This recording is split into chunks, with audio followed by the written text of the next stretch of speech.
Moving to the UK as a dependent, it's an exciting experience altogether. Like the thought of the bright future ahead and all the plans that you would have been making along the way is just as exciting. However, there's always this huge thing looming at the back of your head to say, as a dependent, what is it that I can do? I mean, I'm talking about it because I'm married and my husband is a dependent on my visa.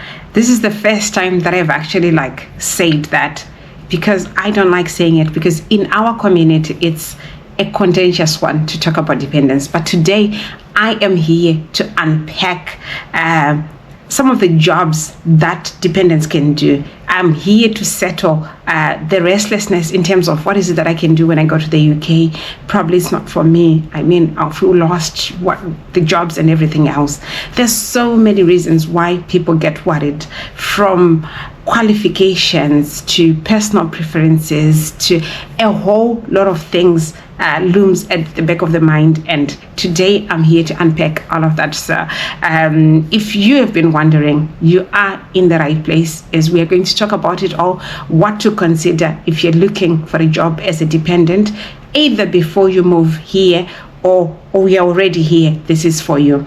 Also, we are also going to highlight some of the jobs in detail, title by title, and also we are going to unpack some of the things that employers to look out for if they are to employ you. So sit back, relax, and let's learn together. So guys, a big welcome to my YouTube channel. My name is Florence, and on this channel we do talk about life in the diaspora, life abroad. I love to talk about the UK because that's where I live. I relocated to this country about 2.5 years ago, nearly coming up 3 years, with my family, and so far it's been going on great. So many learning curves along the way. No wonder why I love to share our experiences as a family, our experiences as skilled workers, so that it becomes easier for whoever is wanting to make a decision to move, probably following the same pathway as we did, or a different pathway altogether. We bring everything according to our experiences, guys. So disclaimer, these are our views, these are our feelings, and not anybody's. And we may share in our videos experiences that we hear of our friends and family, of course. So guys, without much ado, let's get right into it. First and foremost, we want to talk about some of the considerations that you need to think about if you're dependent in relocating to the UK and you're looking into finding a job. One thing I can tell you and assure you is the job market is there. There are so many jobs in the UK, so definitely you'll find something for you.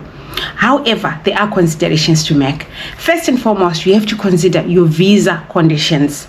I do remember when we were going through the letter that was sent with our visas from the Home Office, it stated clearly that we could not work, or our dependents could not work as sportsmen or as sports coach. So those are some of the things that you need to look out for, to say you could be on a skilled worker visa. Those are some of the conditions that were on our visas as skilled workers and our dependents. You could be on a study visa. Probably it does have its own requirements as well. So you need to be aware of your visa conditions. Also, while you're speaking on visa conditions and stuff, there are some jobs that you cannot take based on the duration of your visa. Some jobs may be requiring travel, and then unless you get another maybe a visa for another country, you cannot use your visa for travel on that job. So those things you need to be aware of. The second thing that you need to be aware of as a dependent is your skills level. I want to be very clear here. The UK is for everyone. And one thing that I appreciate about this country, or about maybe most developed countries, is the fact that these are lands of opportunities. I was talking to colleagues the other day to say, if I were in Africa and I wanted to venture into maybe nursing, or I could not do because of my age, but here you can start all over again, regardless of age, regardless of qualifications. They've got a career progression system that's based on starting from low skill or no skill. They will take you through. The system is designed in such a way that it offers you that opportunity. So you could have been worrying to say, but I've got no GCSEs, but I'm not as well educated. this is a land of opportunities. You will find somewhere to start, so don't you worry. So your skills level will determine the jobs that you may target as well. So you could be someone with no skills. You could be somebody who is highly skilled. I'll give you an example to say you could be an IT expert. You could be a scientist. You could be a teacher. There are opportunities for you. So there is opportunities for everybody. The fourth thing that I want to highlight that you need to consider is licensing and certification. You could have been a teacher in Zimbabwe or a teacher in Africa. I'll give an example. I love Zimbabwe because that's where I come from. So when you come here, there are certain requirements that they need you to fulfill. I'll give another example. I've got an engineering background, and if I were to venture into that or to digress into that, what that would have meant was I had to write exams, I have to do certifications for me to be able to practice in my field. So those are things that you need to be aware of. The same thing I know if probably you're a dependent and you're a doctor or you're a social worker or you're a therapist, there are certifications, there are registrations that you need to do with regulatory bodies. So it's not a straight swap altogether. I'll give another example to say if you were a wagon driver or a truck driver back home and you come here, I'll give an example for people that come from Zimbabwe because I've got first-hand information of friends and family. It's impossible for you to just directly translate your driver's license straight and start driving wagons in the UK. You will need to start the whole process all over again, start to learn their driving skills and their exams and everything else for you to be able to do that job. So I'm saying this so that if you are wanting to venture into some of these things, then you need to give yourself time, and also you need to check if you're financially stable enough for you to want to pursue what you used to do back home, or maybe if you need to wait a little bit, find something else at that point in time. The fifth reason that I want us to think about when we are looking at what is it that I can do in the UK are personal reasons.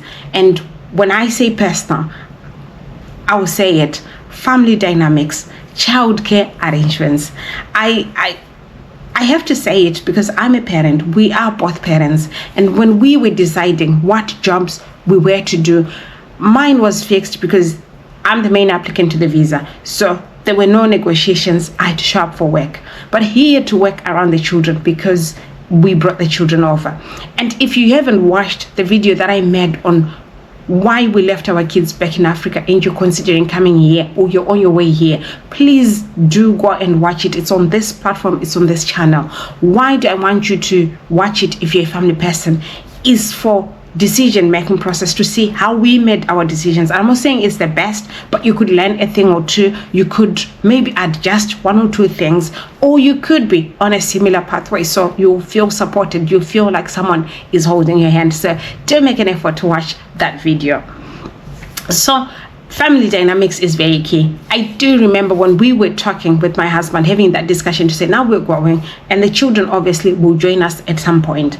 So what sort of jobs do you need to take? And how is that going to work with the family dynamics? One of the things that we were so certain, both of us, that we were aware of was the fact that we cannot both work day shifts. I was working in domiciliary then, so what it meant is a day job. So obviously, to cater for the children and childcare, he had to pick a night job. And when I say night job, it also had to work around the time when I finished work, I'm at home, and then he has to start. So all that we need to be cognizant of, guys, for it to work, whether he's going to work night shift, day shift, flexible shifts, weekends only, all those things one has to be cognizant for. So this brings us to where we are going to talk about the jobs in particular. So some of the low cost or entry level jobs, these are jobs in retail, warehousing, delivery, waitressing, working in McDonald's. These jobs, I spoke about, like, you don't have to worry if you've got GSC or no. One of the beauty or the lovely reasons why I say come abroad, move abroad, is the fact that whatever job you go into, they will train you. They are bound by law to train you. to induct you. So you feel supported. It's not like you're just being thrown into the deep end. So you will manage well. And the beauty of you picking these jobs, these low or entry level jobs, is they help you find your feet without too much pressure. They will help you to get that financial cushion. Again, depending on your circumstances, I do recommend that if your circumstances are that bad, these are some of the jobs that you straight away have to go for. And they're easy to find. I mean, you find them everywhere. Everywhere there's a food outlet. Everywhere there's a restaurant. Everywhere there's an Amazon Prime truck going about delivery. There is an Uber Eats delivery. So these jobs are everywhere. They're easy to find. Also, the other thing that I want to highlight are skilled or semi-skilled jobs. These dependents should look at this. What am I saying? I'm saying you probably have got a professional background, or you've got a certain qualifications. Now, these are jobs that you need to go for. Why do I say that? It's like there's so many opportunities out there. This could be in IT, this could be in finance, this could be even in the healthcare sector. Why did I decide to talk about it? It's because it seems like everyone works in a warehouse. Why are we not being explorative with our skills? Why are we not daring and challenging ourselves? Because the visa allows you to do so. And you could make good use of your skills, the skills that you acquired from back home. You could make good use of those qualifications and even and better. So I'm encouraging you, if you're dependent, if you've got a certain background, please dare yourself. Please apply for these jobs. One thing, if you're from an English-speaking country, like myself and my dependent, definitely you've got an edge over other people who are from non-English speaking countries, because already you can communicate. Already it means you can fit in anywhere, right? The third sector I want to talk about, these are high demand areas. It's important that if you are a dependent and you've got certain skills, or maybe you want career progression or you want growth, it's wise for you to also check on the shortage skills list.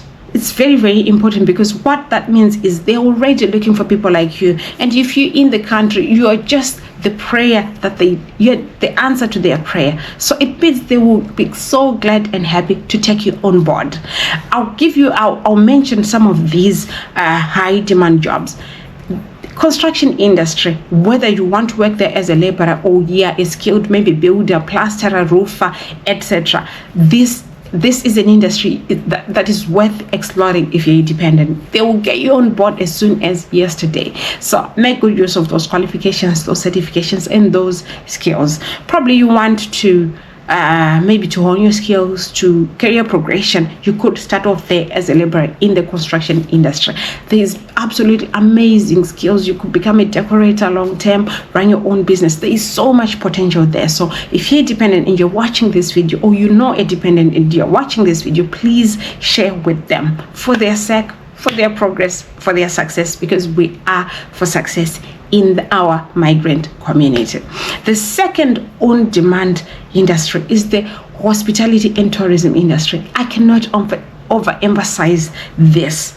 The tourism industry in this country is so vibrant, it's so alive, and they're constantly hiring, constantly looking for people. If you've got skills, be it culinary skills, be it hotel management, be it housekeeping, this is the place to be. So explore, find out what you can do. The beauty of it is there are some hotels, some places that have got 24-hour shifts, so that can even work around your childcare needs. So it's worth exploring, and it's a different experience altogether, and it gives you an insight. It's a window of opportunity for you to see. Probably you could end up maybe running your own hotels, your own Airbnbs and lodges, whether here or back home. So it's worth us getting into those industries. The third on-demand industry is the healthcare sector. Probably you're a radiographer, you're a nurse, you're a doctor. It's worth pursuing it. I know some people go well, I don't have this and that paperwork, and this country always has got a system of working around all those things. You could maybe end up having to write certain exams for you to be able to practice, or for you to be able to get into certain spaces, but they need people like you. They want people like you. So it's worth exploring that industry. And of course, I'm biased towards the healthcare industry, because that's where I work, and we need people like you if it's for you. Right. The last thing I want to talk about as an opportunity, as something that dependents can do, is self-employment. Guys, what an opportunity. Main applicants to any visa whatsoever are not allowed to run businesses in this country, are not allowed to have companies in this country. But if you are a dependent, most visas, I'm not too sure if all, but most visas allow you to have your own business, to be self-employed, to start and run your own business. So why not? Why not? If you're watching this video, this is for you. This is something that you need to think about. If you're wanting to embark on a journey and you're saying, what is it that I can do when I get to the UK? You can start your own business. You can run your own company. You can become the next big thing. I see in Asian communities, I see in other communities, people are doing big, amazing things, and so can you and I. So if you're dependent and you're watching this video, this could be for you. So I'll give you a few examples that I know of. I know people that are doing tutoring. Maybe they've got a skill, they were a teacher before, and tutoring, language teaching, because there are communities where people have moved to this country but cannot speak English. So if you do that so well and you can do tutoring, you can be self-employed. So one of the things that you also have to be cognizant of if you're going to run your own business or be self-employed is that you need an NI number for taxation purposes, for national insurance and remittances sake, and please do so religiously, because this can affect your visa and future immigration status in the country. Other businesses that people are venturing into, people are opening. We always go to this car wash, which is run by some Asian families. Not anything against them, but I love them because they run that business. They're doing so well. People are going into retail. People are going into the transport business. So many things that dependents are doing. So I'm challenging you. If you are a dependent, this is not the time for you to feel sorry for yourself and go like, I'm going to be stuck doing nothing, or I'm going to be stuck with childcare and house chores in the house. No. There is room for growth. There's room for career progression. There's room for self-employment and running your own business in the UK. So guys, this is to challenge you. And guys, I hope to see you in our next video. It was nice chatting here. I'll see you later. And thank you so much for all your love and support. And don't forget to subscribe. Thank you. And bye for now.